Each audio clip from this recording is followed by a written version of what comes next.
Hello and welcome to Blue Magic Reviews. There are many types of characters now when it comes to storytelling, most of which can be affiliated with something almost anyone would know about, anime. Due to anime being such a varied medium for sharing stories of various types, it's inevitable that it would hit almost every possible character type you could think of, some of which even get their own terminology because of how often they come up, like dense, tsundere, yandere, etc. But there are other types of character tropes that take on the name of the character that started it all, rather than getting a broad term used for them like all the others. The reason for this is because of how one character can encompass not just one trope, but several at once, resulting in the usual terms not being quite enough to really describe them. Which brings us to our main subject today, the Sasuke. No, not that one. This one.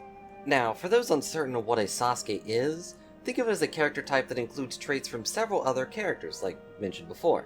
You got your protagonist traits, your tsundere traits, your socially awkward traits, and enough edge boiled down into one's bloodstream that the iron they hold are officially registered weapons in at least 3 countries. But to clarify, the Sasuke character is often rather difficult to converse with, usually only socializing with basic forms of communication, such as grunts, groans, clenched fists, glares, a t sound, and what some would refer to as whining. Although these may seem minor, understanding these are the best signs to look for when looking to see if a character is going through the Sasuke process. You may also know a tsundere type of attitude from them, often throwing out backhanded compliments in the form of insults such as, "That was pretty good, though not as good as me," or, "You are such a loser," along with, that. "Because you're annoying." This can lead to the same issue as most tsunderes, as their attitude may devolve into abuse. Or it may grow into a beautiful friendship. I'm a goofy goober, yeah. You're a goofy goober, yeah. We're all goofy goobers, yeah. Goofy, goofy, goober, goober. Additionally, one other major factor to look out for is almost every character voiced by the English voice actor known as Yuri Lowenthal. There are some exceptions to this rule, but about 90% of his characters either encompass the Sasuke ideal perfectly, or at least have some Sasuke traits to them, such as Marth from Fire Emblem, Randall Ascot from Professor Layton, and most of Ben 10's alien forms along with his alter ego Albedo Ben as well. Lastly, there's the fusion of protagonist qualities and rival qualities, as most classic rival characters do not tend to have real protagonist qualities to them. The best example of this would be in Gary Oak, who's undoubtedly one of the most notorious rivals known for many years, and his type of rival character only gives us footnotes to his adventure. Always ahead of Ash, always doing better than Ash, getting 10 badges before Ash, and who even knows how he did that? But that's the issue. We don't know. With most proper rival characters, there's no real indication on why certain things happen in their story. We aren't given the details.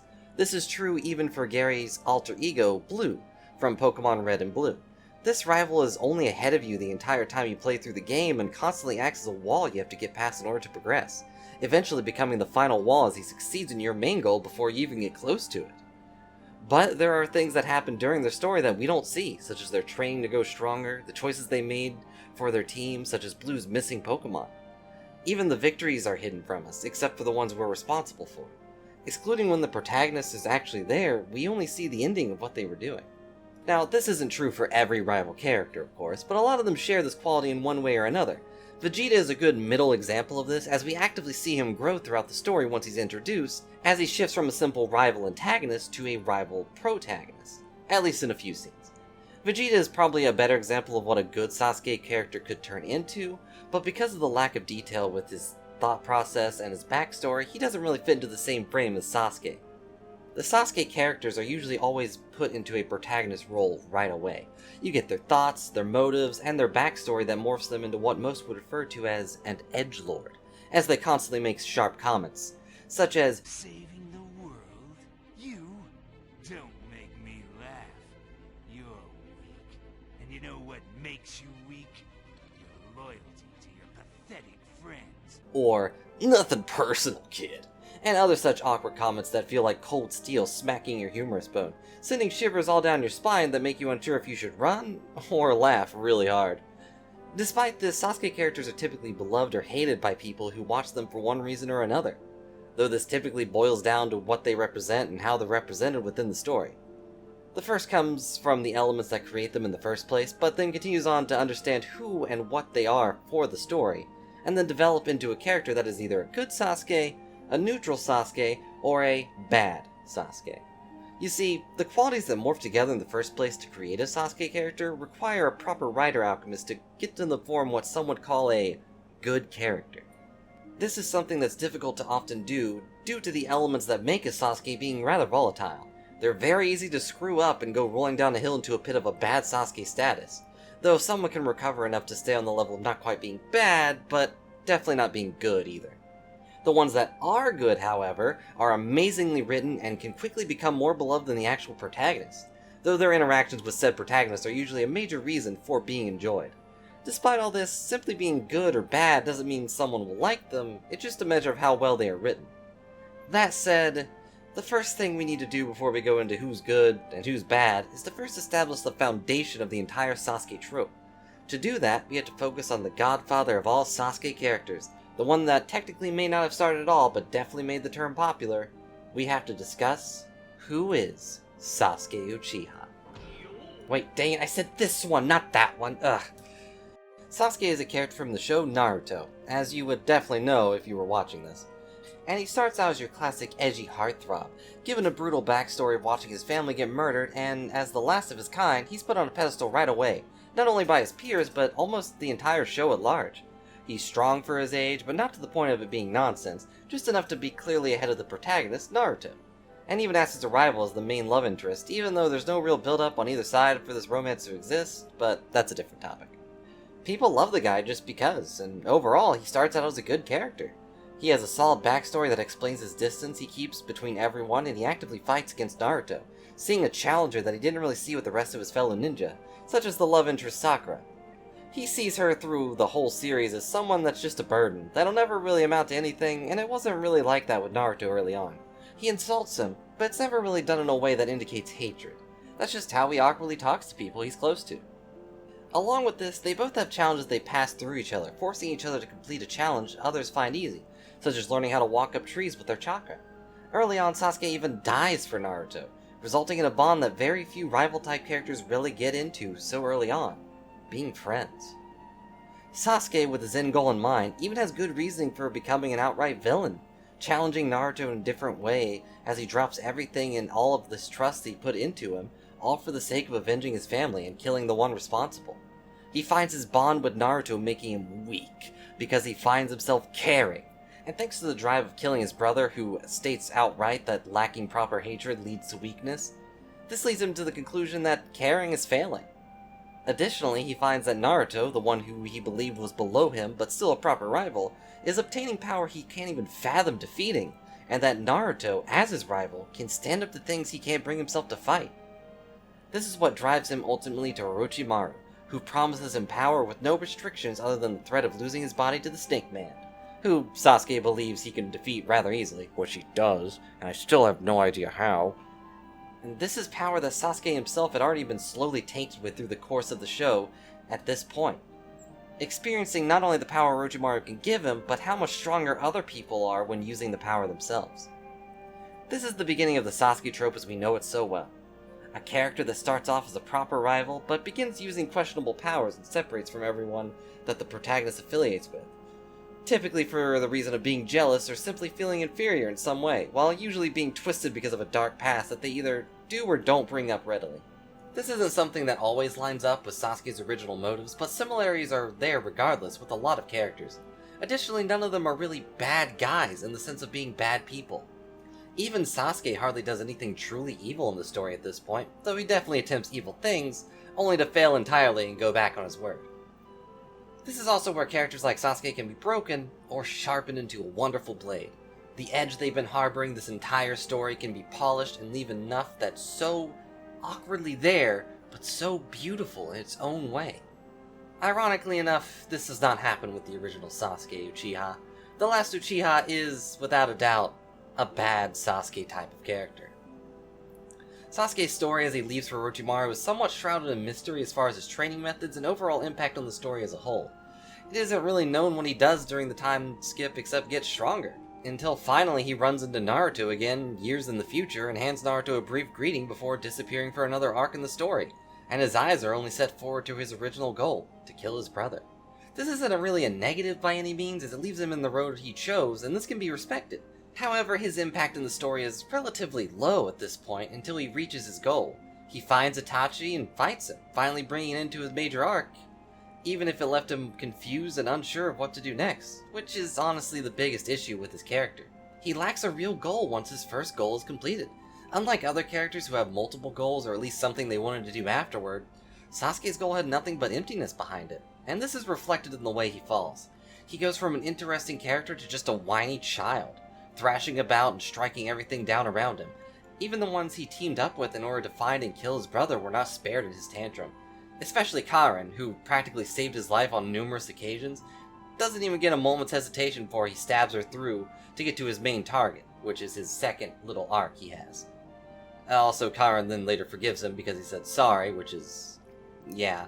It's at this point Sasuke's entire character begins to just kind of fall apart, as he becomes almost meek in his choices, following along with whatever he's being told to do and deciding to destroy everything around him now that he doesn't have a real goal in mind.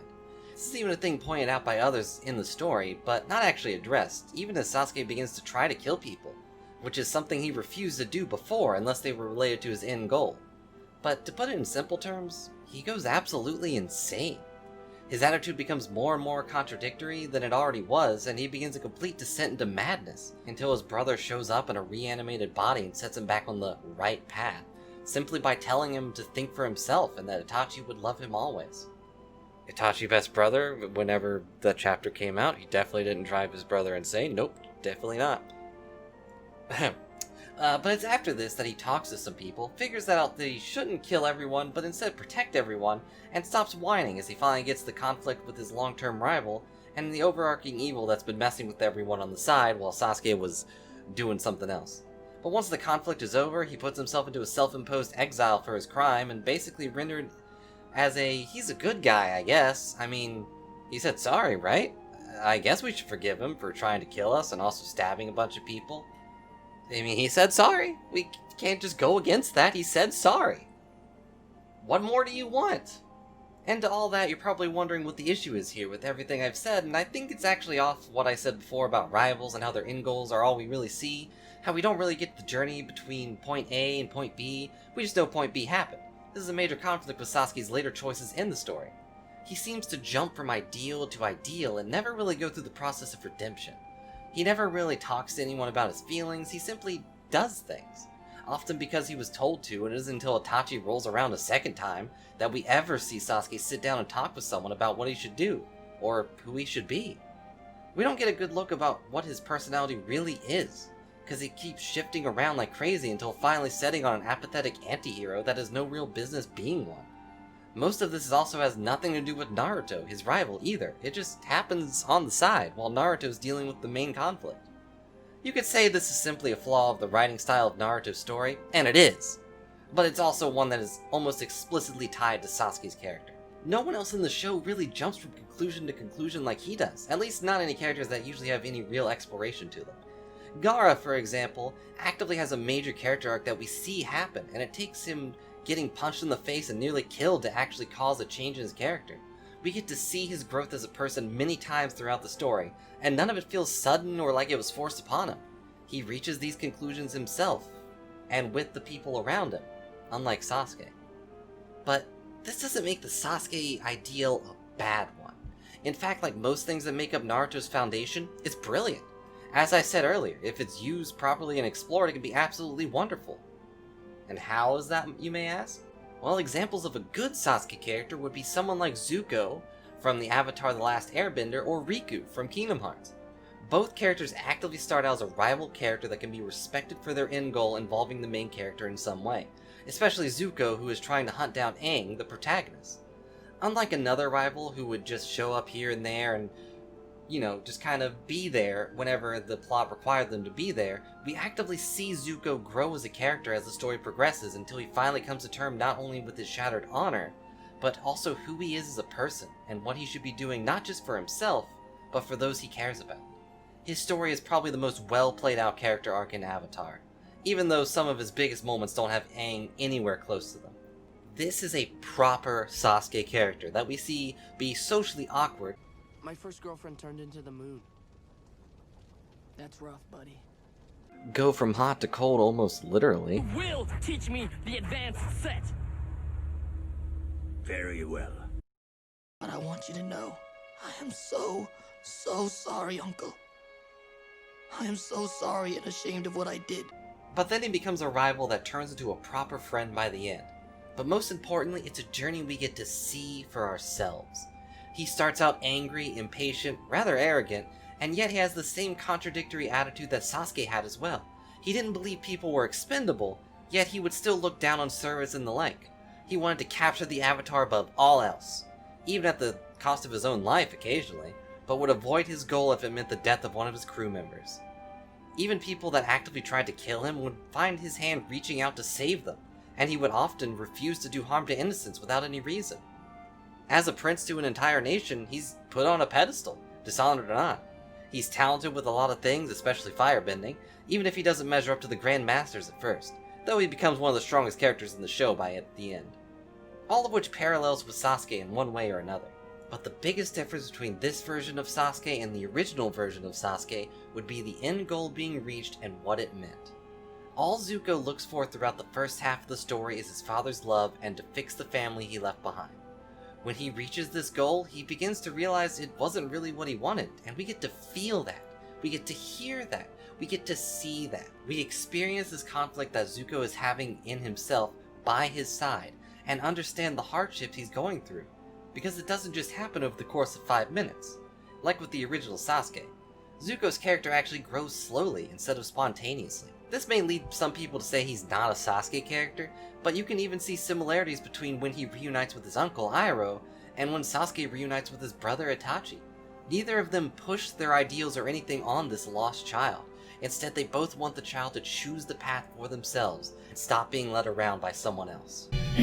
I know my own destiny, Uncle. Is it your own destiny?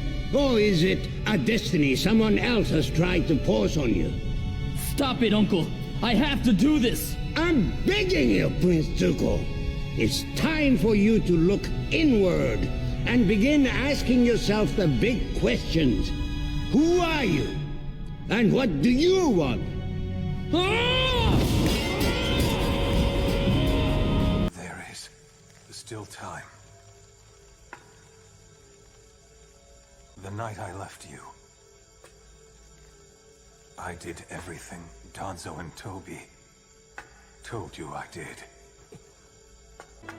I have always lied to you and asked for your forgiveness while keeping you at a distance. If I had only come to you from the start, looked straight into your eyes and told you the truth, then I wouldn't have to stand before you as a failure. You don't ever have to forgive me. And whatever you do from here on out, know this. No matter what, I will love you always.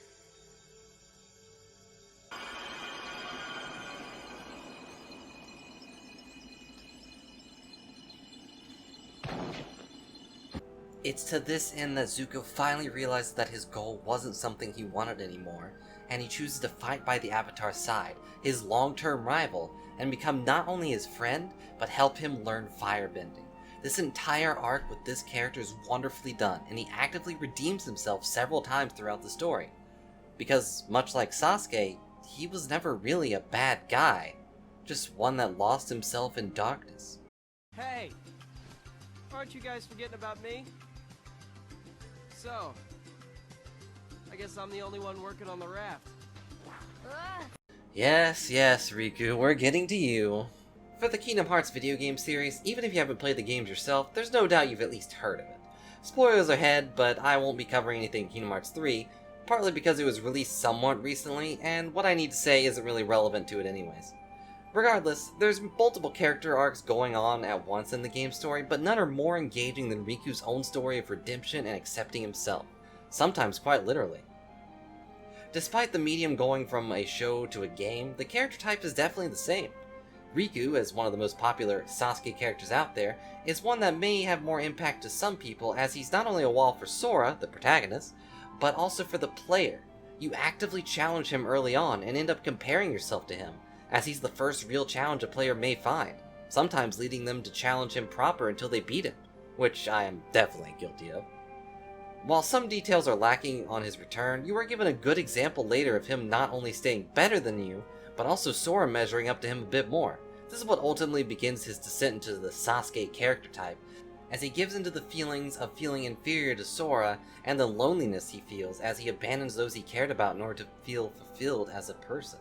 His jealousy towards Sora, who he believes to have replaced him, leads him to using the power of darkness, and even fight against Sora, belittling his friend and becoming more and more consumed by the power he wielded until it literally takes him over, much like Sasuke's descent into madness, leading him to forego everything he cared about at the time, just because of his jealousy towards Naruto.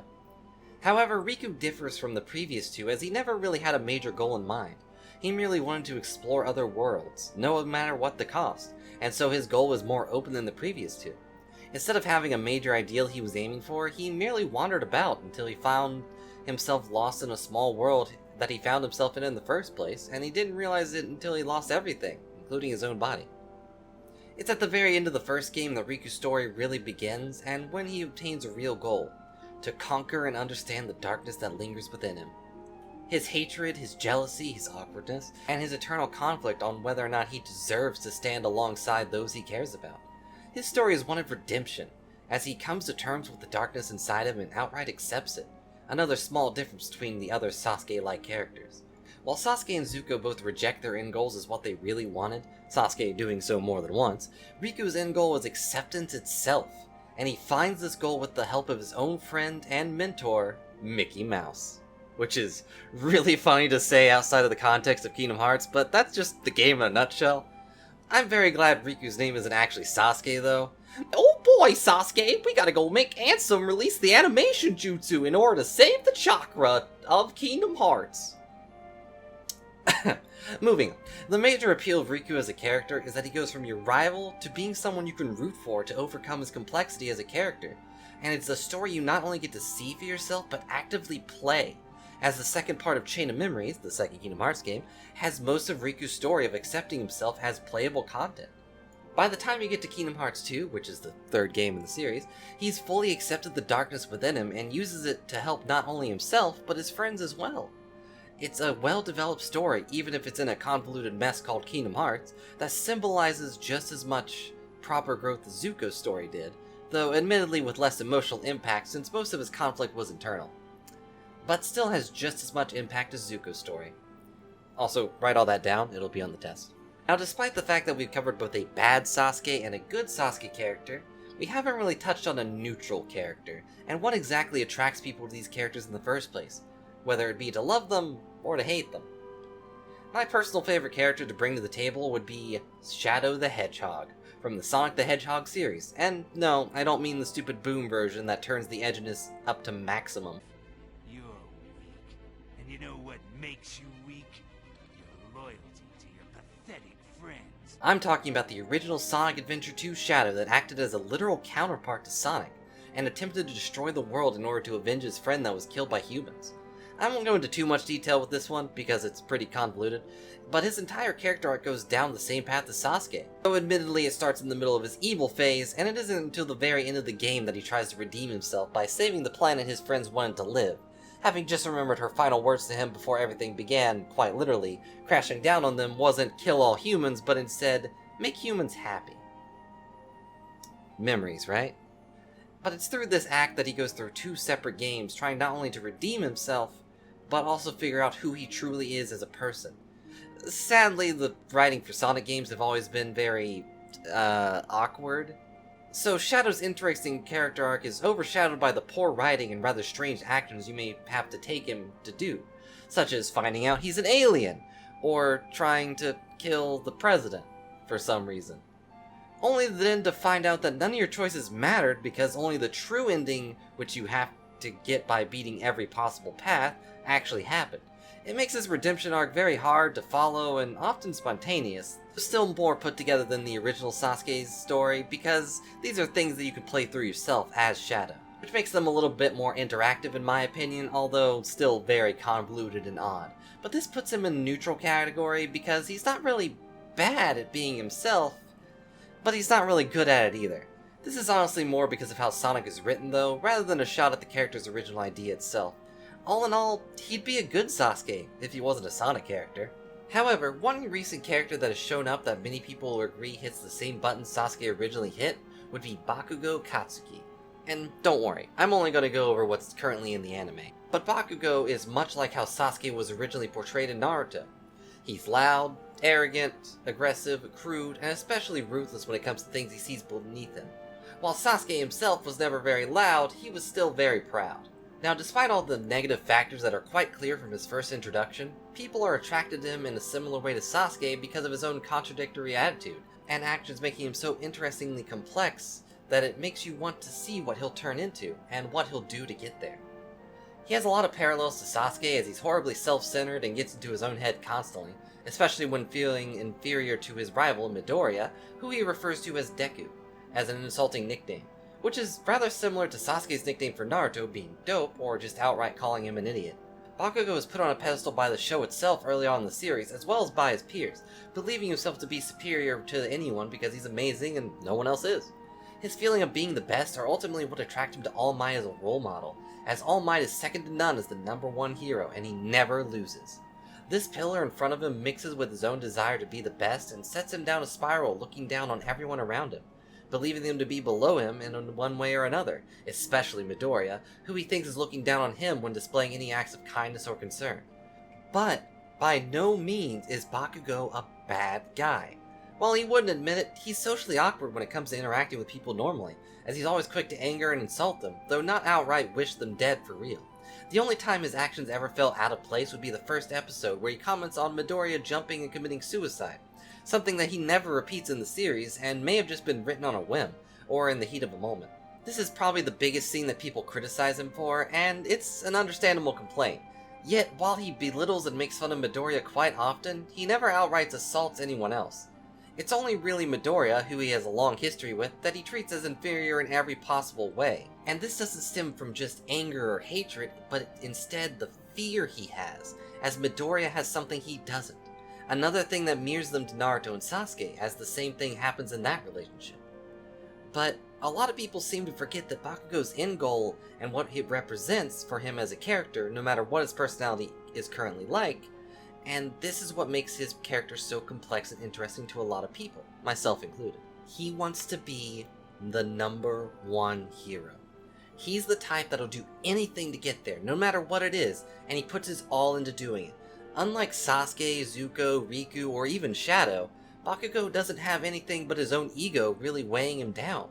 He doesn't have a backstory that demands redemption, only his own attitude and explosive nature really bring him down. It's this sort of thing that makes him a wonderful version of the Sasuke type of rival, because he bounces off Midoriya very well, who seeks to be the very best in his own way, but still views Bakugo as a friend and rival, no matter what conflict comes between them. But along with this, Bakugo isn't set on simply being the strongest out there.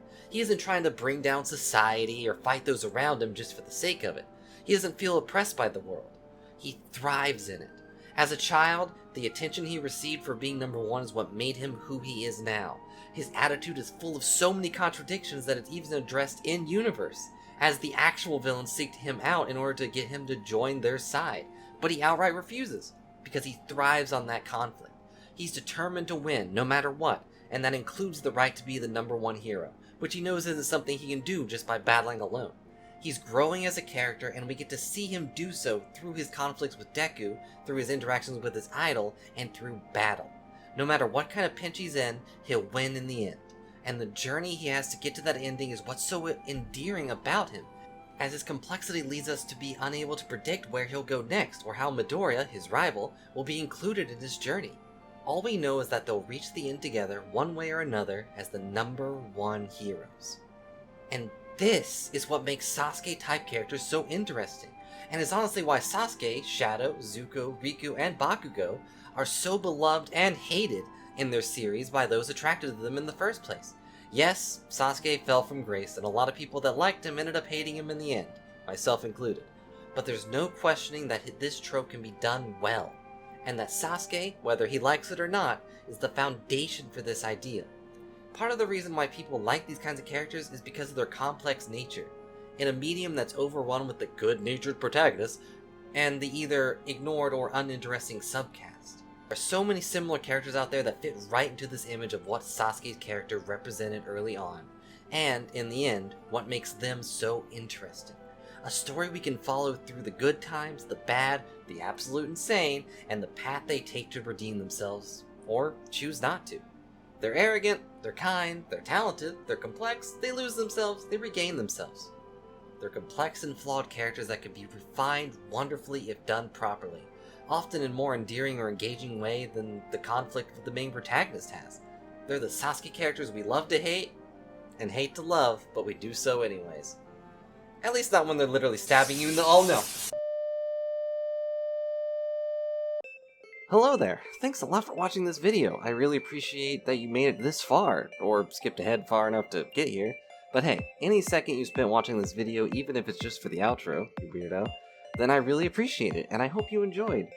Please tell me what you think in the comments below. Do you agree with my ideals on Sasuke as a character? Do you think other characters deserve to be noticed more? Do you think some of the characters I mentioned weren't really Sasuke characters? Feel free to tell me. Honestly, this took a lot more work than I'd like to admit getting out, but I'm going to work on even more videos in the future. If you enjoyed this, please click the subscribe button so you can see when the next one comes out.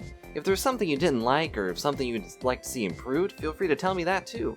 I'm a super novice editor when it comes to this thing, so as the videos come out, I hope to get a little bit better, but it's going to take a lot of experimentation, as there's probably 90% of this video editor that I have not used at all.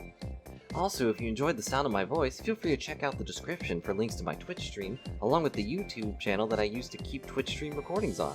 And if you enjoyed the little blob creature you've seen all stream, feel free to check out the link below to Redbubble, where you can buy some merchandise that has little blobs on them. But thanks again for watching, and have a good day. Bye for now.